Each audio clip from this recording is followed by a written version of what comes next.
గౌరవనీయులు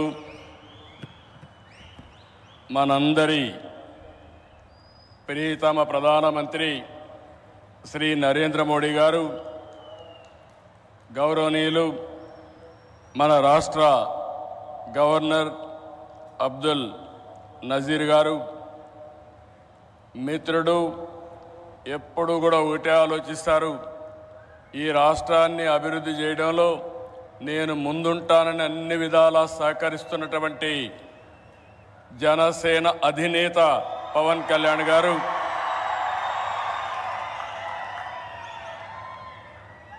వేదికపైనున్న కేంద్ర మంత్రులు, సహచర మంత్రివర్గ సభ్యులు, బీజేపీ రాష్ట్ర అధ్యక్షురాలు పురంధేశ్వరి గారు, ఈరోజు విశాఖపట్నంలో మిమ్మల్ని చూస్తూ ఉంటే ఎక్కడ లేని ఉత్సాహం కనపడుస్తూ ఉంది, అభిమానం కనపడుస్తూ ఉంది. అలాంటి మీ అందరికి కూడా పేరు పేరున మనస్ఫూర్తిగా నమస్కారాలు. ఇప్పుడే మన ప్రియతమ నేత నరేంద్ర మోడీ గారు రోడ్ షో చేశారు. రోడ్ షో అదిరింది, బ్రహ్మాండంగా జరిగింది. ఎక్కడ పోయినా ఒక విశ్వాసం, ఒక నమ్మకం మన ప్రధానమంత్రి గారి పైన ప్రజలకు ఉండడమే దీనికి కారణం. ఈరోజు మన రాష్ట్రానికి చరిత్రలో మిగిలిపోయే రోజు. ప్రధానమంత్రి గారి చేతుల మీదుగా 2,08,548 కోట్ల విలువైన ప్రాజెక్టులకి శంకుస్థాపనలు చేశాం, ప్రారంభోత్సవాలు చేశాం. ఇలాంటి శుభదినం నా జీవితంలో ఆంధ్ర రాష్ట్ర చరిత్రలో మొట్టమొదటిసారిగా జరిగిందని కూడా మరొకసారి విజ్ఞప్తి చేస్తున్నా. Green energy, NTPC green hydrogen park Pudimadaka దగ్గర 1,85,000 కోట్ల రూపాయలు పెట్టుబడులు పెడుతున్నారు. విశాఖపట్నం చిరకాల వాంఛ రైల్వే జోన్. 5 ఏళ్లు భూమి ఇవ్వకుండా కేంద్రం ఇవ్వాలన్నా ఇవ్వకపోతే 52 ఎకరాలు భూమి ఇచ్చి ప్రధానమంత్రి గారి ఆశీస్సులతో విశాఖపట్నం రైల్వే జోన్కు పనులు ప్రారంభమైనాయి. ఫార్మా రంగం, ఈరోజు మీరు చూస్తే బల్క్ డ్రగ్ పార్క్ కోసం నక్కపల్లిలో 1,877 కోట్ల రూపాయలు పెట్టుబడులు పెడుతున్నాం. Chris city industrial area Krishnapatnam 2,300 కోట్ల రూపాయలతో పెట్టుబడులు పెడుతున్నాం. 7 రైల్వే ప్రాజెక్టులకు శంకుస్థాపన చేశాం. 6,177 కోట్ల రూపాయలు పెట్టుబడులు పెడుతున్నాం. 3 రైల్వే ప్రాజెక్టులు ప్రారంభం చేస్తున్నాం. 5,718 కోట్ల రూపాయలు ప్రాజెక్టులు ఈరోజు ప్రారంభమవుతున్నాయి. 10 జాతీయ రహదారులకు శంకుస్థాపన, 321 కిలోమీటర్లు, దగ్గర 4,593 కోట్లు. 7 జాతీయ రహదారులకు ప్రారంభోత్సవం, 234 కోట్లు, 234 కిలోమీటర్లు, 3,044 కోట్ల రూపాయలు పెట్టుబడులు. ప్రభుత్వం వచ్చి 7 నెలలైంది. నరేంద్ర మోడీ గారు మొదటిసారిగా ఎన్నికలైన తర్వాత ఇక్కడికి వచ్చారు.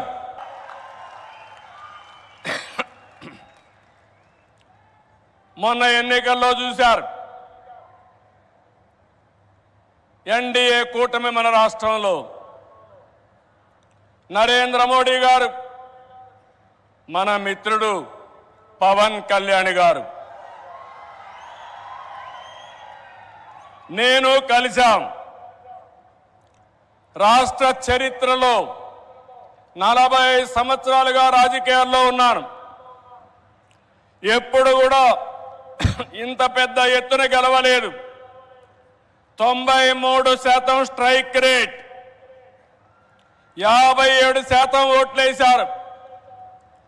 175కు 164 సీట్లు గెలిచాం. 25కు 21 పార్లమెంటు గెలిచాం.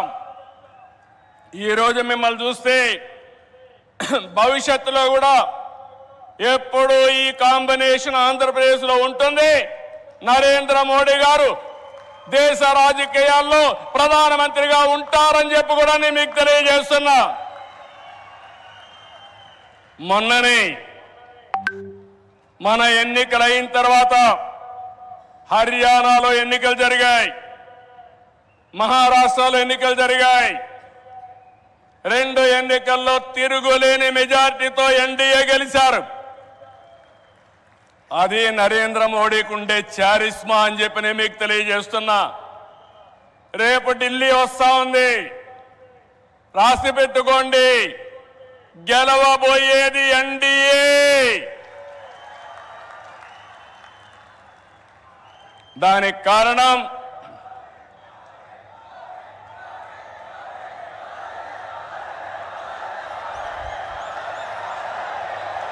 గుడ్, దేశం కోసం పనిచేస్తే ప్రజలందరూ ఆయనతో ఉంటారు. This is where I am appealing sir. They are all with you. You are fighting for the nation, for the poor people. All people are with you. Show your hands. We are with Narendra Modi.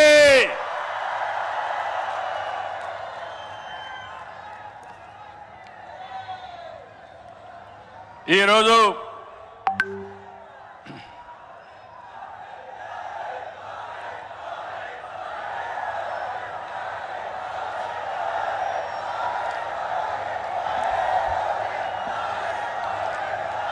సంక్షేమం, అభివృద్ధి, సంస్కరణలు, సుపరిపాలన, ఇవన్నిటితో నరేంద్ర మోడీ గారు దేశాన్ని ముందుకు తీసుకెళ్తున్నారు. PM Kisan నిధి కింద ఏడాదికి 6,000 రూపాయలు రైతులకు అందిస్తున్నారు. కోవిడ్ సమయంలో ప్రారంభమైన 5 కేజీల బియ్యం ఉచితంగా ఈరోజు కూడా కొనసాగిస్తున్నారు. దేశాన్ని బలమైన ఆర్థిక శక్తిగా మార్చడానికి make in India, startup India, skill India, digital India, Gatishakti, Bharatmala వంటి ఉద్యమ కార్యక్రమాలతో దేశాన్ని ముందుకు తీసుకెళ్తున్నారు. కరోనా సమయంలో సహాయం చేయడమే కాకుండా ఇప్పటికే మీరు చూస్తే కోట్లాది మంది ఇళ్ళు లేని పేదలకు ఇళ్ళు కట్టించారు. ఇంకో పక్క మొన్ననే జనవరి 1వ తారీఖున ప్రత్యేకంగా కేబినెట్ పెంచి నేను రైతులతో ఉంటానని చెప్పిన వ్యక్తి నరేంద్ర మోడీ గారు అని చెప్పి నేను మీకు తెలియజేస్తున్నా. దీంట్లో 4 కోట్ల మంది రైతులకు లబ్ధి చేకూర్చే విధంగా పీఎం ఫసల్ బీమా కొనసాగిస్తూ నిర్ణయం తీసుకున్నారు. 3,850 కోట్లతో ఎరువుల సబ్సిడీని కొనసాగిస్తూ ఆ రోజు కేబినెట్ మీటింగ్లో నిర్ణయం చేశారు. ఇదే కాకుండా ఈరోజు మనం చూస్తే పేదల కోసం సీఎం సూర్య గారు కుసుమ్ వంటి కార్యక్రమాలు తీసుకుని ఎక్కడికక్కడ మన ఇంటిపైనే కరెంటు ఉత్పత్తి చేయడం, మన పొలంలోనే కరెంటు ఉత్పత్తి చేసుకుని భవిష్యత్తులో కరెంటు ఛార్జీల భారం లేకుండా పేదలకు అండగా నిలిచారు. ఇవన్నీ కూడా 7 నెలల్లో చేయగలిగారు. వారి విధానం సబ్కా సాత్, సబ్కా వికాస్, సబ్కా విశ్వాస్, ఇదే నినాదంతో ముందుకు పోతున్నారు. అందుకే మీరు చూశారు 2014లో 11వ స్థానం భారతదేశం, ఇప్పుడు 5వ స్థానం. 2029కి 3వ స్థానానికి వస్తుంది. 2047కి భారతదేశం ప్రపంచంలోనే మొదటి స్థానంలోనో 2వ స్థానంలో ఉంటుంది.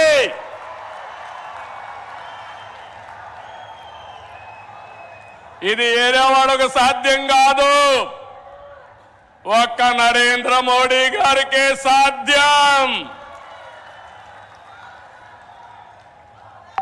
మన రాష్ట్రానికి వస్తే విభజన జరిగినప్పుడు ఆంధ్రప్రదేశ్కు న్యాయం జరగలేదని చెప్పి మొదటిసారి న్యాయం చేయమని చెప్పిన వ్యక్తి మన ప్రధాని నరేంద్ర మోడీ గారు.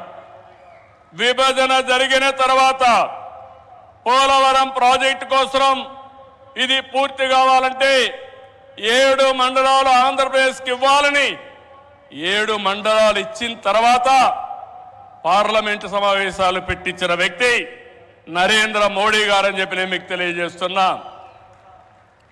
14-19లో ఆ రోజు చట్టంలో ఉండే అన్ని పనులు IIT, IIM, NEET, AIIMS, tribal university, central university 12 యూనివర్సిటీలు ప్రారంభించడమే కాకుండా పని పూర్తి చేసింది కేంద్ర ప్రభుత్వంలో నరేంద్ర మోడీ గారి ఆధ్వర్యంలో నాయకత్వంలో అని చెప్పి కూడా నేను మీకు తెలియజేస్తున్నా. 2014-19 చాలా ఇబ్బందులు పడ్డాం, అనేక సమస్యలు వచ్చాయి, రాష్ట్రం వెంటిలేటర్ పైన పోయే పరిస్థితి వచ్చింది. కానీ కేంద్రం మనకు అండగా నిలిచింది. ఒక్కొక్క సమస్య పరిష్కారం చేసుకుంటూ ఒక్కొక్క ఇటుక పేర్చుకుంటూ రాష్ట్ర పునర్నిర్మాణం కోసం ముందుకు పోతున్నాం. పింఛన్లు ఇచ్చాం, అన్నా క్యాంటీన్లు పెట్టాం, దీపం 2 కింద ఆడబిడ్డలకి వంట గ్యాస్ సిలిండర్లు ఇచ్చాం, మెగా డిఎస్సికి తొందరలోనే ఇంటర్వ్యూలు పిలిచే పరిస్థితికి వచ్చాం. ఇవి చేయడమే కాకుండా ఇంకో పక్కన మీరు చూస్తే సూపర్ 6 ఏవైతే చెప్పామో ఆ సూపర్ 6 అన్ని కూడా పూర్తి చేసే బాధ్యత ఎన్డీఏ తీసుకుంటామని మరొక్కసారి విశాఖపట్నంలో మీ అందరికీ హామీ ఇస్తున్నా. కష్టాలున్నాయి, సమస్యలున్నాయి, అధిగమిస్తాం, ముందుకెళ్తాం. ఒక పక్క అభివృద్ధి, ఇంకో పక్క సంక్షేమం, 2 కూడా సుపరిపాలనతో ముందుకు తీసుకుపోతామని చెప్పి కూడా నేను మీకు తెలియజేస్తున్నా. రాష్ట్రంలో పెట్టుబడులు ఊపందుకున్నాయి. అటు కేంద్రంతో సమన్వయంతో మన బ్రాండ్ కూడా పెంచుకుంటూ మనం ముందుకు పోయే పరిస్థితికి వచ్చాం. దేశానికి ముంబై ఏ విధంగా ఆర్థిక రాజధానిగా ఉందో మన రాష్ట్రానికి విశాఖపట్నం ఆర్థిక రాజధానిని మరొక్కసారి ఈ సభలో మీ అందరికీ విజ్ఞప్తి చేస్తున్నాను.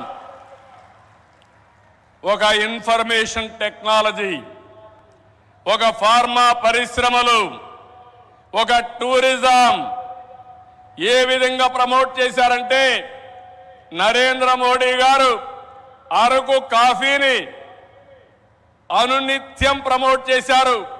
ఈరోజు అరకు కాఫీ, అరకులో పండే కాఫీ ప్రపంచం మొత్తం పాపులర్ అయిందంటే, మోస్ట్ ఫేమస్ బ్రాండ్ గా తయారైందంటే అది ఈరోజు మన ప్రధానమంత్రి గారు చూపించే చొరవ.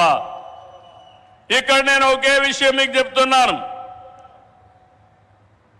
Sir, your favourable decisions, always you are for development. I am always getting some inspiration from you and I am learning so many lessons from you. I am very happy. Till yesterday our Amaravati was in doldrums. Now sir, you have to come sometime to witness where you have laid the foundation. Finally we are going to complete with your blessings. Then you have to inaugurate Amaravati, one of the best city as you dream. Sir, always you are promoting linking of rivers, irrigation. You have done it. You have shown the way. Same way, sir. In Polavaram, you have cleared everything. We will complete it. Under your leadership, intra-linking of rivers, we will start immediately. And you bless us, we will complete. That is our commitment, sir. Sir, third one, sir. I am very happy. Under your leadership, BPCL, one of the most important refinery has come in Ramayanpatnam, one of the most backward areas, sir. It is nearly 70,000 crores. I am thanking on behalf of Andhra Pradesh people. Give big applause for our Prime Minister.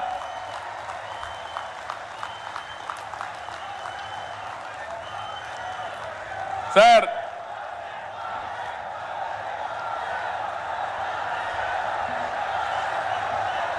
some more things you have to hear. How Narendra Modi ji is functioning in this country. Recently I went to him. Mittal, RCR Mittal is willing to spend some money to set up steel plant. There are some problems. When I went to our Honorable Prime Minister, I explained. Sir, they want pipeline.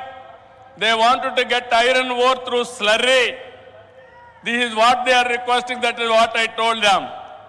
Immediately he made it a point. If we wanted to carry iron ore, there will be a lot of pollution. With the slurry, you convert and send it pipeline. That is the best way for environment and also cost of transport. I entirely agree with you. That is what he told. Sir, how many prime ministers can understand this language, sir? That is where I am appreciating you.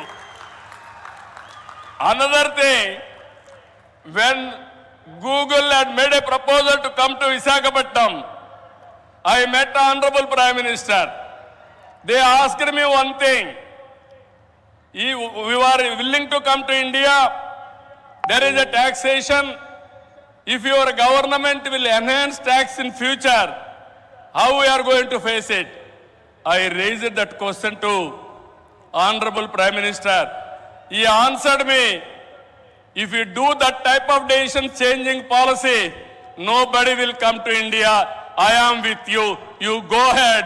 No question of changing taxation policy. Sir, how many prime ministers will do like this, sir? If everybody had done like this, then so much of investment should have come for India, sir. That is where, sir, I have learned so many things. Your school, my school is same school, sir. That is where we are thinking same way. I really appreciate our Honorable Prime Minister. This is my personal experiences. దీనికంటే ఏం కావాలి విశాఖపట్నం వాళ్ళకని అడుగుతున్నా. ఒక progressive ప్రధానమంత్రి రేపు జరిగే పని నిన్నే చేసుంటే బాగుంటుందని ఆలోచించే ప్రధానమంత్రి ఈ దేశానికి ఉండడం మనందరి అదృష్టం అని చెప్పి కూడా మరొకసారి తెలియజేస్తున్నా. అందుకే నేను మీ అందరికీ ఒకటే చెప్తున్నాను. అన్ని ప్రాంతాల సమగ్ర అభివృద్ధి మా ఎన్డీఏ కూటమి విధానం. కొప్పర్తి, ఓర్వకల్ కేంద్ర సహకారంతో ఇండస్ట్రియల్ నోడ్స్ వచ్చాయి. రామాయంపట్నం బీపీసీఎల్ రిఫైనరీ వచ్చింది. పెట్టుబడులు వస్తాయి. ఏదైతే ఎన్నికల మేనిఫెస్టోలో చెప్పామో 20 లక్షల ఉద్యోగాలు ఇచ్చే బాధ్యత మాదని మరొకసారి మీ అందరికీ హామీ ఇస్తున్నా. వికసిత్ భారత్ నరేంద్ర మోడీ గారి కళ. స్వర్ణ ఆంధ్రప్రదేశ్. నాకు కూడా ఒక ఆలోచన. దేశాన్ని ప్రపంచం మొత్తం నిలబెట్టితే ప్రధానమంత్రి గారు ఒకే ఒక విషయం ఆలోచిస్తున్నారు. 2047 India should be number 1 or 2. And at the same time, Indians all over the world will be number one. Sir, we are very fortunate. I am not praising you. This is final. I am telling you. Economic reforms has come in 1991. First mover advantage we have taken, information technology. Windfall gain, demographic dividend has come. Right time, right Prime Minister for India. That is you. That is the biggest advantage for India. I am not praising you. Every citizen of this country has to understand. Brand of India is very strong. Wherever you go, Narendra Modi ji is standing very tall compared to all global leaders. He is no more Indian leader. He is the global leader. Under his leadership, he promoted India. Sir, I have seen so many politics. Today, why I am saying all these things with conviction, I am talking. Under your leadership, India will prosper. That's where we are all proud of you, sir. It is going to happen.